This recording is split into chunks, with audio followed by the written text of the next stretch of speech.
Dear students, we have discussed the distinction between program and process.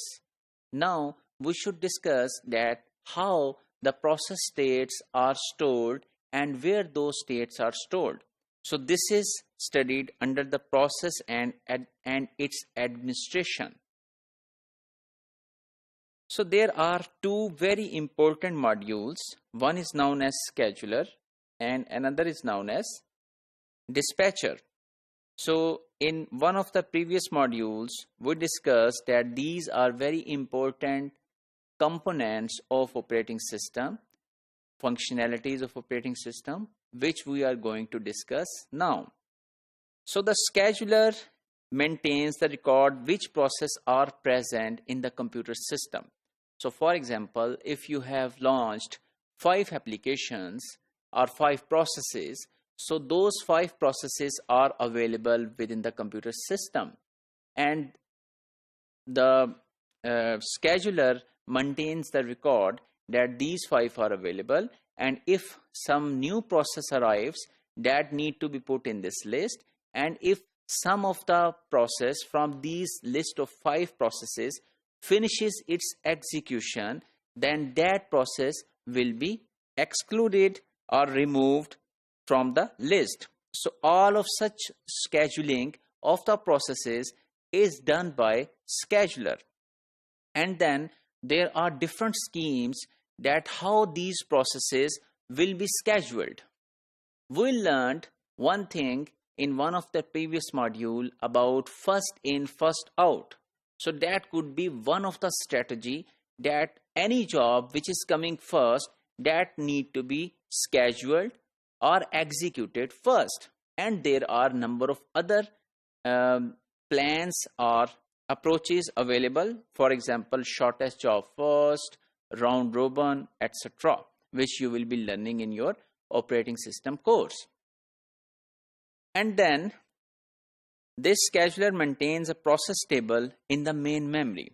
So how it works, there is a dedicated space in the main memory where this scheduler maintains the process table, and what it stores in that process table: the name of the process, the ID of the process, and who has initiated this process, priority of any process. For example, it could be that some processes are of highest priority that need to be executed first, whether they have arrived later in the queue.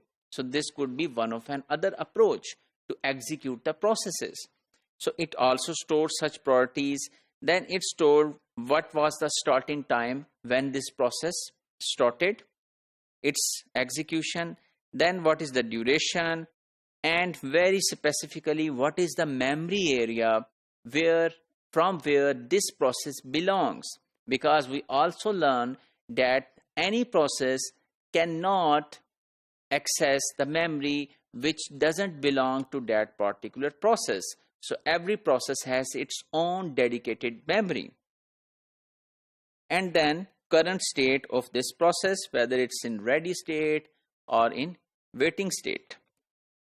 And then there is another term known as dispatcher. So this is another very important component of kernel in operating system, and that oversees the process execution. For example, time sharing, multiprogramming, multitasking, time slice, which are normally in milliseconds, are in microseconds.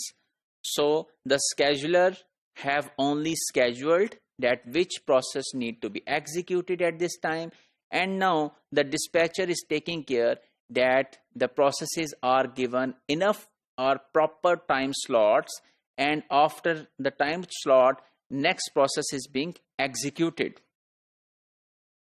So how it is done? There is a term known as process switch, or sometimes it is called context switch. So it is a procedure of changing from one process to another process.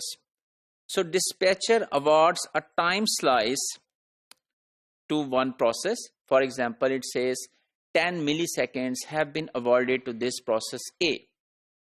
And when those 10 milliseconds have elapsed, then the next process should be initiated. So it generates an interrupt. So that interrupt would mean that the control now should be transferred to process B, of course, after saving all of the process state of process A. So such a transfer is known as process switch. And how it sees that the time has been elapsed, it activates a timer. So whenever it gives the control or the CPU to any process, it also initiates a time circuit. So that is counting. And as soon as that time circuit reaches the point which is equivalent to the time slice given to that process, the time circuit activates an interrupt. So this means that the control should be transferred to the next process. And this interrupt is handled by interrupt handler. When CPU receives an interrupt, what it does, it completes the current machine cycle, saves the current process state which we have discussed, and then begin executing the next program as interrupt handler.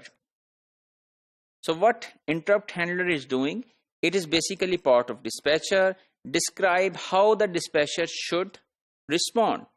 One of the things is it preempts the current process. It takes forcefully the CPU from that process, and that is known as preemption. And then transfer control back to the dispatcher, and dispatcher selects the process from process table having highest priority, and if it is there all of the priorities are same, then whatever the process has arrived first, that is selected from the ready queue, time slice is given, and the time circuit is again initiated. So this is basically a pictorial diagram for multiprogramming between process A and process B. So these are the time slice for which these processes are executing.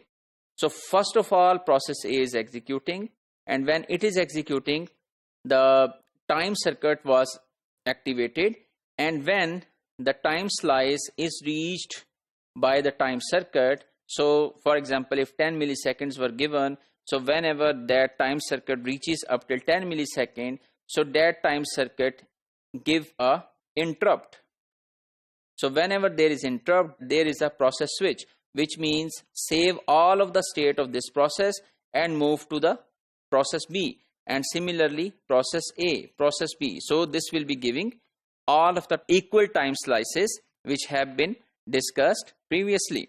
So this is one of the way of multiprogramming between process A and process B. So if we conclude today's module, we have learned that how these processes are coordinated and what is the role of scheduler, dispatcher, what is context switch, and how the interrupt is handled.